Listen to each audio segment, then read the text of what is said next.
A paz de Deus com todos, eu espero que você esteja bem. Essa saudação ela vai especialmente para aqueles que são da Congregação Cristã no Brasil. É para eles que eu dirijo esse vídeo. E eu peço a você, meu amigo, minha amiga, que pertence à Congregação Cristã no Brasil, que fique até o final comigo aqui. Se você gostar do vídeo, deixa o teu like, os seus comentários também, mas guarda um pouquinho isso para o final do vídeo. E cogite, quem sabe, também a sua inscrição aqui no meu canal. Saiba que, apesar dessa barba que você olha no meu rosto, eu fui da Congregação Cristã no Brasil, isso por 30 anos da minha vida. Quando eu nasci, meus pais já eram da CCB, avós, eu tinha até uma bisavó materna que era da CCB, tios. São muitas as pessoas da minha família que eram e são até hoje da Congregação Cristã no Brasil. Eu cheguei até a atender culto de jovens por 2 anos lá na congregação do Jardim Cristina, no Beraba, em Curitiba, Paraná. E eu fui instrutor da música, eu fui secretário fazendo atas de reuniões, fui também da manutenção preventiva, cuidei do livro de voluntários, fui músico, auxiliar de recitativos, cuidei do fundo bíblico, trabalhei muito em construções, em limpezas das casas de orações. Meu irmão, difícil dizer o que eu não fui na CCB. Eu já auxiliei alguns dias até cuidar do estacionamento, atendi funeral, já fiz orações em vários funerais, participando do atendimento com outros irmãos, atendi cultos à noite quando visitava outras regiões, conhecendo as mais diversas pessoas. Eu congregava de segunda a segunda em uma determinada época, depois eu fui sendo tomado de responsabilidades na minha igreja local, me dificultando um pouco congregar fora, visitar, mas eu fui uma pessoa muito assídua dentro da igreja. Apesar de não ter parentes, nem ninguém que, esse irmão é filho de fulano ou ciclano, não. Eu era um ninguém, minha mãe era uma ninguém, meu pai também. Esses cargos todos que eu tive aí, que eu falei, que eu fui um pouco de tudo na igreja, não era porque na minha comum tinha necessidade, não. E mesmo num local tão cheio, eu participava de uma igreja que tinha o estacionamento embaixo, uma igreja para bastante membros, uma casa de oração bonita em Curitiba, uma cidade das que tem mais congregações do Brasil. E mesmo assim, mesmo com tantas outras pessoas mais capazes, com mais nome, mais conhecidas, aos 28 anos de idade fui apresentado para atender culto de jovens. E eu dava todos os meus finais de semana, eu sempre visitava toda a Irmandade. Construção, então, nem se fala, eu vivia em construção. Eu queria muito poder ensinar sobre a CCB para todo mundo, pregar a CCB em todas as nações. E quando esse desejo pintou no meu coração, aí as promessas do púlpito começaram a vir, que eu seria cooperador, que eu seria diácono, que eu seria ancião. Então, o meu coração se encheu daquelas esperanças. Nas pregações que passávamos junto com a mocidade, sempre alguém apontava o dedo para nós, dizia que seríamos cooperadores jovens ou ancião um dia. A minha infância foi em Ourinho, São Paulo. Lá na Vila Odilon recitava meus salminhos. Então, quando nos mudamos para Curitiba, ninguém nos conhecia. Eu fui adquirindo todas essas funções lá dentro. Então, se tem uma coisa que eu conheço, é a Congregação Cristã no Brasil. Eu fui alguém que estudou também muito a história da Congregação Cristã no Brasil. Além disso, eu li a Bíblia mais de 3 vezes, isso sem contar algumas cartas do Novo Testamento, alguns evangelhos que eu não tenho nem conta de quantas vezes eu tinha lido já dentro da Congregação Cristã no Brasil. E tinha uma coisa que eu não conseguia entender, eram as cartas de Paulo. Principalmente elas, para mim, me causavam muita confusão. O Apocalipse, então, nem se fala. E quando eu lia o que Jesus ensinava, aquilo para mim era algo assim esquisito, um tanto quanto estranho. E a gente começa a ter dilemas, né? Mas espera aí, será que a gente está em uma igreja que aceitaria Jesus? Mas como todo bom CCB, eu nasci crendo nessas verdades absolutas que ninguém questiona. Nós estamos na graça verdadeira. Aqui é a graça de Deus, né? Aqui é o caminho santo, a igreja, a obra de Deus. Quando fala obra de Deus para alguém da SCB, o que vem na tua cabeça? Fala a verdade. Diz aí no comentário. Obra de Deus é o quê? A congregação que está no Brasil. É a graça do Filho de Deus. O que é a graça do Filho de Deus? Escreve aí nos comentários. Quando a gente canta graça maravilhosa, o que vem na nossa mente? Obviamente, a Congregação Cristã no Brasil. E eu fui alguém muito assíduo lá dentro, a ponto de levar muitas pessoas a conhecer a congregação. Muitos foram para o batismo, muitos jovens eu levei na época da minha mocidade, ainda como auxiliar de recitativos. Muitas pessoas eu pude testemunhar, que eu falava no meu trabalho, na minha faculdade, da Congregação Cristã no Brasil. Porém, meu amigo, quando eu comecei a atender culto de jovens, a gente vai vendo que a coisa é um pouco diferente do que a gente pensava que era. Então, aquilo que a gente conhecia só de ouvir falar, porque eu não tinha nenhum parente do ministério, aí de repente eu me vi na frente da mocidade, tendo que pregar todo segundo domingo do mês para eles. E aí? Como é que faz, né? Eu tive que ir na escritura, comecei a me aprofundar mais e mais dentro da Bíblia Sagrada. E uma coisa que desde quando eu batizei, que todo mundo tentava me desmotivar de ficar lendo, é a Bíblia. Nossa, mas será que é verdade? Isso é claro que é verdade. Experimenta você começar a passar horas do teu dia lendo a Bíblia. Alguém da tua família vai começar a te olhar meio estranho. Na igreja eu lia muito a escritura também, e muitos irmãos, muitos familiares iam me falando assim: Vitor, cuidado, calma lá, você está lendo demais a Bíblia, você vai acabar ficando louco, cuidado, isso é um livro perigoso. Muitos colocavam em mim esse medo da Bíblia. E fora quando utilizavam aquele verso fora do contexto, né? Cuidado, a letra mata, mas o Espírito vivifica. Você ficar muito na letra aí, meu irmão, cuidado. Tem que ter o Espírito Santo. Então eu buscava métodos para ler a Escritura da maneira mais santa que eu imaginava. Tinha momentos que eu lia só de joelho, eu orava antes de fazer a leitura. Teve momentos que eu colocar terno e gravata para ler a Bíblia. Então eu orava muito para o Espírito Santo me revelar, me mostrar quais eram os mistérios da Escritura. Como eu lia muito a Escritura, eu me julgava demais. Eu conhecia o que Jesus ensinava, e eu me julgava, eu me cobrava demais. Então o que eu fazia não era para se aparecer para os outros, mas porque eu, conhecendo a Escritura e conhecendo os ensinamentos da instituição, eu queria ser fiel àquilo. Aí muitos vêm dizer assim: ah, mas você era muito fanático. Fanatismo é ser obediente aos ensinos da instituição? Ensinamentos que eles dizem que Deus guiou eles e inspirou para que eles escrevessem aqueles ensinos? Se Deus guiou eles que não pode usar shorts, jamais vou usar shorts. Se Deus guiou eles que não pode usar barba, jamais eu vou usar barba. Apesar de ter sido Deus que criou o homem com barba, eu nem questionava isso. Falava, não, se Deus guiou os irmãos lá, Deus sabe o que faz. Então, meu amigo, eu era sincero. Eu cria naquilo que eles me falavam. Eu amava receber mais do que tudo na minha vida. Eu largava meus parentes, alguns iam pra praia, ia pra shopping, ia pra tanto canto, eu não. Eu nunca usava shorts, meu amigo. Jamais, nem camisa de manga curta, assim, ó, igual eu tô usando agora. Quando eu comecei a ficar um pouco mais maduro e entender que nem tudo era Deus, aí a coisa começou a complicar um pouquinho. Por quê? Porque a gente começa a conhecer nos bastidores e ver que nem tudo que era ensinado para nós como verdades absolutas, tipo a apresentação do ministério, como funciona a pregação da palavra na CCB, como funciona as revelações, como funciona o diácono, a arma da piedade, como que é a coisa mesmo, né? As assembleias, onde são utilizados os dinheiros, de que forma o dinheiro que a gente dava na coleta é utilizado na igreja. Quando a gente vai participando desses bastidores, a gente começa a se escandalizar com milhares de coisas. Muitos homens que a gente sabia que a situação deles na vida era terrível, eles nunca poderiam estar no ministério, estavam lá, porque na CCB, alguém que entra no ministério, ele só sai se tiver algum problema muito grave, como pecado sexual. E nada disso me fazia sair. Ah, podia ter vindo Josafá, de quem fosse, criticando a CCB, falando mal de homens que desviou dinheiro para lá e para cá. Sabe por quê? Eu tinha uma coisa firme na minha mente. A obra é de Deus.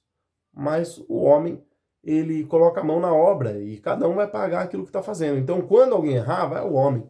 Mas eu olhava para frente, né? Não olhava nem para a direita nem para a esquerda e entregava tudo na mão de Deus. Eu passava as perseguições, não falava para ninguém. Não contava para o ministério. Apenas a minha família, meus familiares mais próximos, sabiam que eu passava no meu ministério. As dificuldades, as afrontas que eu passava. Quando eu fui entender que a coisa era sistêmica, que funciona assim mesmo, o sistema é dessa maneira, não era o meu perseguidor que era assim. O sistema é assim. A coisa funciona dessa maneira. Aquilo me escandalizou, me assustou. Mas eu voltava a pensar. A obra é de Deus. Os homens estão fazendo o que estão fazendo com ela, mas a obra é de Deus, a obra é pura. E quando eu comecei a estudar um pouco da história da igreja, e vendo que a história não começava ali. Peraí, nós temos 2000 anos de história. Então a gente começa a ser sincero com a coisa. Deus não começou a salvar a partir de 1910. Ele já salvava antes. E uma coisa que um dia eu ouvi, que eu pensava assim, não, eu tenho que arrumar tal coisa, eu tenho que fazer tal coisa. E na pregação veio bem assim. Que tinha um moço lá, que ele viu que a arca estava sendo mal conduzida por aqueles que estavam com aquela função de carregar a arca, e ela veio a cair E próximo de cair, ele, por zelo, foi tocar na arca para levantar, não deixando ela cair. Por cuidado, por zelo. O que aconteceu? Morreu na hora. Eu vou colocar o texto aqui onde está escrito. E você abra, faça a leitura ali. E aquele trecho era utilizado para que o seguinte: a arca da aliança era, na verdade, a Congregação Cristã no Brasil. E o moço são aqueles que têm zelo pela obra de Deus, pela CCB, e querem arrumar ela, querem colocar a mão nela. Só que não pode. Por quê? Porque quem foi designado para isso é que tem que cuidar dela. E isso é um ensino até coerente, né? Parece que faz bem sentido, olha que fundamento, né? Então eu deixei na mão deles. Se eles derrubarem a obra de Deus, se eles acabarem com a CCB, a culpa é deles, não é minha, porque eu não tinha nada o que fazer. Mas como eu tinha promessas de ancião, de ministério, então eu tinha que lutar e ficar firme ali. Para quê? Para que um dia, quando eu tivesse nessa função, eu pudesse segurar da maneira correta e cuidar da obra de Deus com todo o zelo do meu coração. Mas, meu irmão, algo aconteceu na minha vida. Uma coisa é certa, a escritura eu não entendia muito bem. Erros eu via bastante. Aí eu acabei ouvindo o alvo do evangelho. E ele começou a falar do evangelho. Eu falei, peraí, tá aí. É assim que ocorre a salvação? É isso. E aí toda a escritura que eu conhecia do começo ao fim, até minha esposa e eu fazíamos uma brincadeira, ela abria o texto em algum lugar aleatório, colocava o dedo e lia um verso só e eu falava para ela, tá escrito em tal lugar, tal lugar. Mas para mim a coisa não fazia muito sentido, as peças não se encaixavam. E eu escutava no meio do ministério eles falarem, a Bíblia é contraditória, a Bíblia é um livro confuso, tem que tomar cuidado com ele, porque tem muita coisa lá que é contraditório. E eu concordava com aquilo. No fundo eu concordava. Mas quando eu ouvi a pregação desse irmão, e eu vi lá que tinha Spurgeon atrás, tinha uma Bíblia lá escrito Spurgeon, um comentarista bíblico. Eu fui pesquisar quem que é esse Spurgeon. Quando eu comecei a ver as pregações, os sermões dele, eu não tive medo de escutar, porque quando ele existia, a CCB nem sonhava em existir. Então, no momento que ele pregava, a CCB não existia. Então, eu não estaria pecando ouvindo os sermões dele, porque foi no tempo antes da CCB, eu pensava assim. E aqueles sermões começaram a me nutrir, a fazer eu crescer na graça, no conhecimento de Cristo Jesus. Ele falava de Jesus em todo momento, aquilo lá começou a abrir minha mente, eu comecei a entender que de Gênesis a Apocalipse, esse livro falava de Jesus e da história de como Deus, ele quis redimir um povo, ele quis salvar um povo no meio dessa terra tão grande. Ele escolheu eleitos para salvar. Eu fui entendendo que a obra de Deus estava errado. Eu não poderia chamar a CCB de obra de Deus, eu não poderia chamar ela de graça, eu não poderia chamar ela de caminho santo, porque todos esses atributos eram do Filho de Deus. Era de Jesus. E eu estava roubando Jesus quando eu estava fazendo isso. Naquele momento eu tomei um susto, porque peraí, mas eu dei glória e eu disse amém para pregações a vida toda aqui dentro da CCB, concordando, inclusive preguei isso já nos púlpitos. Então eu fui um enganador. Eu fui um anátema, eu estava em maldição. Porque o que nós vemos em Gálatas lá? Que se alguém anuncia um evangelho que não é um verdadeiro, um falso evangelho, ele é um amaldiçoado. Ele é um anátema. Então eu me senti esse anátema, esse amaldiçoado, e eu entrei em desespero. Falei, não posso atender mais um culto de jovens, não posso atender culto nenhum mais, enquanto eu não entender isso aqui, enquanto eu não tiver certeza de que é realmente Deus me usando. Então, se você é do ministério e está me escutando, meu irmão, toma cuidado. Você pode estar adquirindo uma montanha de maldições sobre a tua cabeça, por enganar a mocidade, por enganar o povo. E aí eu comecei a estudar a palavra, e conferi o que esses irmãos estavam pregando e vendo que, é isso, ficou claro agora, as cartas de Paulo foram abertas na minha mente, fez tudo sentido e eu comecei a glorificar a Deus por isso. Só que aí eu entrei num ponto que era o seguinte, peraí, se eu concordar com a Bíblia e se eu aceitar que essa é a verdade, eu vou ter que sair da CCB. Porque a CCB está toda errada, está toda falsa, ela está toda desviada. E eu comecei a ver que lá desde o início dela, desde o comecinho a coisa já foi se desviando de um jeito que era normal que hoje nós veríamos ela dessa forma, não é de se estranhar. E eu comecei a entender por que muitas denominações tinham ela como seita. Quando eu fui entender o significado do que é seita, o que é heresia, que eu fui pesquisar, e vendo que, puxa, as piores heresias são as pregadas dentro da CB. A gente ouve heresia o tempo todo aqui. Mas é o seguinte, lá fora, como que a gente vai fazer? Porque se aqui tá ruim, lá fora deve ser bem pior nas outras igrejas, né? Lá é mundanismo, lá. E eu nem sabia que tinham igrejas aí de pessoas fiéis mesmo, que conheciam o texto bíblico. Isso aí me maravilhou. Só que eu não conhecia elas, né? O que a gente tinha de imagem lá fora é de que elas não prestavam. Ah, mas por que não presta? Ah, porque senta homem com mulher, tudo misturado. Mas isso não é bíblico. Ah, eles se vestem de qualquer jeito. Tem pessoas que vão na igreja lá sem terno, sem gravata. Mas peraí, isso é bíblico? Tem que se vestir de maneira chique, ostentando, com uma roupa mais cara que você tem? Isso não existe na palavra de Deus. É o contrário, é o inverso disso. A gente tem que se vestir de maneira modesta. Então eu peço a você, meu amigo, CCB, você não entendeu o evangelho ainda. Pesquisa um pouco a história da Igreja Católica. Por que as igrejas se dividiram no catolicismo e hoje existem tantas igrejas assim? O que fez, o que motivou aqueles homens a fazerem essa divisão? E de repente a gente começa a ver a história do catolicismo, que eles faziam, as perseguições com quem pregava a verdade. E meu amigo, aí eu comecei a pregar evangelho na CCB. E toda oportunidade que eu tinha, eu pregava evangelho. O que acontecia? Iam pessoas lá, faziam um motim e falavam com o cooperador: irmão, esse irmão está gastando muito tempo. Nós estamos querendo saber se vai preparar carro, se vai preparar casa. E o cooperador, em vez de responder, não, mas peraí, ele está dando para vocês algo muito melhor, que é o evangelho. Não. Como nem ele sabia o que é o evangelho, como que ele vai dar valor para uma coisa que ele não sabe? Para ele era uma coisa qualquer. Chegou em mim e falou assim: ó, você está gastando muito tempo aí falando de Jesus, falando disso, falando daquilo. Meu amigo, o povo está preocupado se o filho vai sair da UTI ou não vai, se Deus vai preparar emprego ou não, às vezes estão desempregados, com fome. Eles querem saber se Deus vai preparar ou não as coisas para eles. Eu falei assim: meu Deus, peraí, eu tô desperdiçando tempo então das pessoas falando de Jesus. Aí eu falei: não, eu tenho que dar um estudo bíblico para essas pessoas. Elas têm que estudar a palavra e entender que Jesus falou que a gente tem que buscar o reino dos céus e a sua justiça, que as demais coisas vão ser acrescentadas. Tentei fazer estudo bíblico, o que aconteceu? Me cortaram. Liguei para anciães de tudo quanto é lado. Pessoas até de outro país.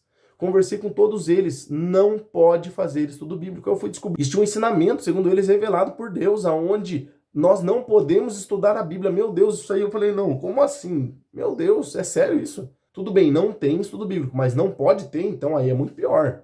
A igreja não fazer já era um problema para mim. E não ter e combater ainda, aí eu desisti, não marquei o estudo bíblico. A mocidade, alguns que estavam empolgados, se decepcionaram. E conhecendo outras igrejas, né, a gente acabou indo visitar, eu com a minha esposa decidimos: não, peraí, deve ter alguma coisa, né? Deve ter igreja boa aí fora, e fomos procurar e conhecer. Mas a primeira igreja que eu fui visitar, eu já me surpreendi. Falou de Jesus do começo ao fim. Contaram um testemunho de pessoas que estavam morrendo por amor do evangelho, livramentos que Deus fazia, coisa gloriosa, em pessoas levando o evangelho para países do Oriente Médio, por exemplo. Eu falei: meu Deus, tem pessoas morrendo por Jesus, sendo martirizadas no dia de hoje. Esse culto que eu peguei em específico foi em uma igreja de fé reformada. E visitando igrejas de fé reformada, como eu comecei a visitar, eu comecei a descobrir tesouros. Eu comecei a descobrir umas joias preciosas, comunidades de pessoas realmente sinceras, que amam a Deus, estudam a sua palavra porque querem entender como melhor podem fazer para agradar a Deus. Isso é tão lindo. Igrejas avivadas, que estão no primeiro amor, hospitaleiras, você entra lá, se sente amado, aquele calor. E, vamos falar de veste? Muito melhor do que as vestes dentro da congregação cristã no Brasil, onde essas irmãs se vestem com saias embaladas a vácuo, onde esses irmãos colocam os terninhos tudo grudadinho no corpo. Então, meu amigo, para com isso. Ah, não, mas lá tem dízimo. Não tem. Pelo menos na minha comunidade, não tem dízimo. Você nunca vai ouvir falar de dízimo nos nossos cultos. Tem outras igrejas reformadas que daí pode ser que uma tenha ou não, mas não existe essa coisa de dízimo obrigatório. O dízimo não é feito uma lavagem cerebral na cabeça da pessoa, ela tem que dar, ela tem que dar. E outra, meu irmão, a primeira igreja do primeiro século, eles davam tudo. Eles davam tudo que possuía, ninguém tinha algo que era propriamente seu. Nem carro você poderia ter no teu nome, casa. Deveria ser tudo da igreja e vocês dividirem tudo em comunidade, como a primeira igreja era em Atos dos Apóstolos. Então para pensar, peraí, será que eu realmente estou na igreja que mais agrada o coração de Deus? Agora eu vou falar uma coisa aqui de mim. Eu não estranho se Deus realmente considera a congregação cristã no Brasil como uma igreja e ele abençoa pessoas lá dentro. Eu não estranho isso. Por quê? Porque Deus considerava a igreja dos Gálatas lá da Galácia, que estavam com um outro evangelho, num legalismo total. Ele considerava a igreja dos coríntios, ele considerava a igreja de Pérgamo, de Sardes, Tiatira. Tinham igrejas ali terríveis, com práticas e crenças bem desviadas, mas ainda o candeeiro estava aceso lá. Então tudo bem, eu até aceito você estar numa igreja que você, não, mas Deus está aqui, tudo bem. Mas estar só ali, achar que Deus está mais ali do que em outros lugares, aí, meu amigo, existe um agravante muito sério dentro da congregação, que é o quê? Vocês dizem amém para tudo o que é pregado e ensinado na instituição. Então, se Satanás inspirar alguém ali e ele pregar, você vai dizer amém para aquilo lá. Você está entendendo por que que eu acho que dentre as doutrinas mais satânicas, a congregação está entre as piores? Porque as pessoas são amordaçadas, você não pode questionar, você não pode julgar as pregações, você tem que crer e aceitar em tudo que sai dali. Agora, se eu suspeito da pregação e não aceito, rejeito, não digo amém, uma pregação de um pastor na minha igreja, ou questiono os pastores, os presbíteros nas igrejas evangélicas, sadias, bíblicas, eu tenho todo o direito. Eles se sentem alegres até de você perguntar, de você argumentar, de você querer saber mais, de você duvidar do que ele tá ensinando. Eles demonstram o mesmo que o apóstolo Paulo demonstrou. Ele não se sentiu ameaçado quando os bereanos começaram a conferir na escritura lá para ver se ele pregava estava certo ou não. Essa desconfiança deles foi tido como uma nobreza. Olha que coisa preciosa. Eles foram conferir. Isso é muito bom, porque aquele que tem a verdade, ele não tem medo de ser questionado. Aquele que conhece a verdade e defende a verdade, ele não tem medo. Quem não deve, não teme, né? Então, meu amigo, você acha que depois de entender tudo isso, visitando igrejas muito melhores, eu ia querer permanecer dentro da CB? Mas por amor às pessoas de lá, eu quis tentar evangelizar elas lá. O que aconteceu? Várias reuniões, várias, contra mim, dizendo que o que eu estava pregando era heresia, perseguições, até que eu falei assim, não, eu tô dando murro em ponta de faca. Eu tive sonhos sobre isso. E eu falei assim, não, já chega, não dá mais para continuar nesse lugar. Isso que vai fazer muito mal para mim, para minha esposa, e graças a Deus a minha esposa acordou, participou desses últimos momentos sofrendo ali dentro. E até que ela mesmo falou, não, amor, não dá mais. É muita heresia, é muito absurdo as coisas que eles falam, não aguento mais mesmo. E aí decidimos por sair, comunicar nossa saída aqui no YouTube. Fomos odiados, rejeitados, caluniados. Quantas histórias inventaram a nosso respeito. Mas nossa casa permaneceu aberta para muitos da Irmandade que quiseram vir aqui, para muitos que quiseram saber de nós por que nós saímos da CB. E nesse meu canal aqui, se você está gostando do vídeo, se você concorda com muitas coisas que eu falo, se inscreva nele aqui, tem vários outros vídeos aqui. Comece a ver que existe uma multidão de pessoas, não é só você que está despertando, tem muitos outros que despertaram também, que acordaram dentro dessa igreja, que hoje nós entendemos que é uma seita. Ah, mas tem problema se eu ficar aqui até o fim da minha vida? Meu irmão, é o seguinte, se você ama o evangelho, se você ama a palavra de Deus, e se esse amor teu for aumentando pela palavra e aumentando por Deus, eu não consigo compreender a pessoa ficar ali ainda, sabe? Eu não consigo entender, porque é insuportável. É nítido o desvio, onde eles falam claramente de um outro Deus. Entender que o povo adora um outro Deus, que a CB ela virou praticamente uma deidade, um ser sobrenatural, que não se pode ser questionado, nem falado, nem... Imagina! Aí você para pensar, uma igreja que não aceita batismo de outras denominações. Cara, tem uma coisa de muito errado. Já era pra gente ter acordado. Como que a gente nunca viu isso, né? É o que eu penso. É o que eu penso hoje. Como é que pode ter ficado tantos anos sem questionar isso? Ah, não aceito o batismo de outras pessoas, de outras igrejas, mas por que isso? E quando você conhece as pessoas de outras denominações, você começa a tomar tapas na cara, entre aspas, se maravilhando com a fé delas e com a maneira delas de conhecer a Deus, o convívio delas com Deus, o amor que elas têm pela palavra. Isso ainda que seja naquelas igrejinhas lá de pastores gananciosos, que estão atrás apenas de dinheiro e da lã da ovelha, né? Porque existe isso aí. Existem igrejas muito horríveis, tenebrosas, né? Onde tem pessoas extremamente falsas nos púlpitos lá. Existem igrejas totalmente promíscuas assim, que o povo lá tá tudo em pecado e ninguém tá nem aí. Existem sim. Mas, meu amigo, não são todas. Aí é que tá o problema. E eu acho que no meu canal eu nunca tinha contado a minha história, meu testemunho, né? Só contei em outros canais, por isso que eu preferi deixar aqui esse registro também no meu canal aqui, tá bom? E se você tiver interessado mesmo, ó, irmão, eu quero fazer um estudo bíblico, manda mensagem nos comentários. Eu vou colocar meu número de WhatsApp nesse meu link da descrição, que manda uma mensagem para mim, fala comigo lá, irmão, eu quero participar do estudo bíblico com você. A gente vai estar fazendo estudo bíblico semanal, vamos achar um dia certinho, a gente pode criar um grupo do WhatsApp e de repente numa enquete lá, a gente definir um dia certinho e horário para a gente estudar junto, mas manda mensagem para mim no WhatsApp, manda mensagem aqui nos comentários falando, eu quero participar do estudo bíblico com o irmão. De preferência as pessoas que são da Congregação Cristã no Brasil, tá bom? Eu tô na CCB e eu quero participar desse estudo bíblico. Pode ter certeza, eu não vou divulgar esse material, não vou colocar a tua foto para ninguém ver, ninguém vai saber que você está estudando comigo, tá? Se você quiser entrar na sala de reunião com a tua câmera fechada, tudo bem, não tem problema nenhum, tá bom? E eu creio que Deus muito vai nos abençoar, tá bom? Um abraço, fica com Deus e até os próximos vídeos aí, se Deus quiser.